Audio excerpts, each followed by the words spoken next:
How should developed countries respond to the mass migrations caused by war and climate change? Well, certainly not the way they're doing it. In fact, what's called the refugee crisis is in fact a moral crisis in the West. I mean, there are countries where there are cases in history of migrant crises that are severe. In fact, we're living in such a case. The migrant crisis from Europe eliminated or destroyed the indigenous population. That's a pretty serious crisis. That's the extreme case of migrant crisis. Today, there are countries that are absorbing huge numbers of refugees. Lebanon, poor country, has about 40% migrants, refugees. Lebanon had nothing to do with engendering the crisis, but it's taking the consequences. Jordan has a huge number of refugees, so does Turkey. The United States has practically none. Europe has very limited number, very small compared with not only with its wealth, but also with its role in creating the crises. Our role in recent years is even greater. So on the one hand, you have rich, powerful countries which have played a major role in creating the crises and are now groaning because maybe they'll have to accept a tiny bit of the consequences. And you have poor countries which had nothing to do with the crisis, which are absorbing the refugees. So that's a moral crisis. We have in the United States the same crisis with regard to Central America.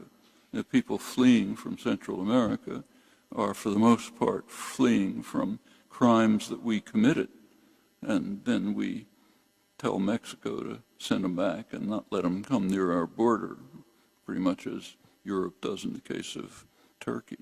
This is not only true of the migrants from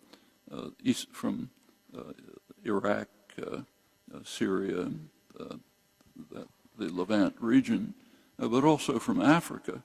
One effect of the destruction of Libya, actually initiated by France and England, with the U.S. Leading from behind, as Obama put it, has been not only to destroy Libya, but to and vastly increase the level of the human disaster, catastrophe killings in Libya, but it also opened a funnel for people fleeing from Africa.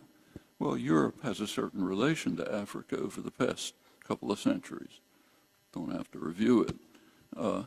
Now Europe, again, groaning under the impact of the flight of people from regions it has devastated. And this is not ancient history. It's recent, current history. So take the richest country in Africa, potentially the richest country, which could have led Africa to become the flourishing region, Congo, enormous wealth. It was a Belgian colony. The treatment of the Congo by the Belgians was horrendous, even by the standards of European imperialism, which was horrible enough. It was one of the worst cases.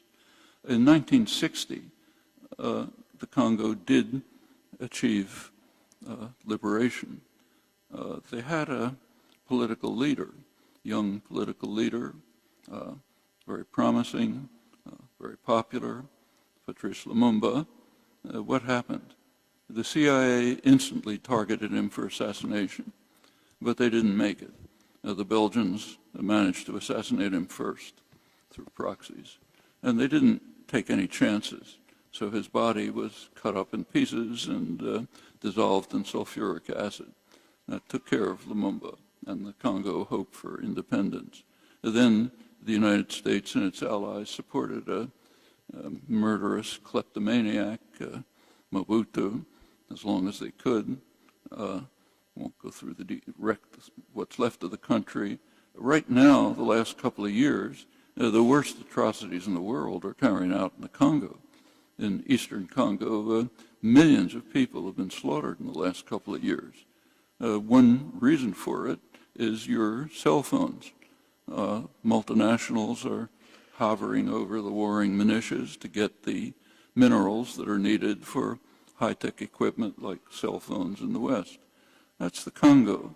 It's not ancient history. That extends over much of the region. So yes, there's a migrant crisis in Europe, a moral crisis, and one of extreme danger to the world. I mean, I'm old enough to remember what it means when Austria and Germany have political parties that are effectively neo-Nazi. I can remember Hitler's speeches in 1936, 37, and it's not a nice memory. And that's what's happening in reaction to what's called the refugee crisis. We have our own variant of it, which is severe and vicious. And again, of course, coming up in the presidential campaign.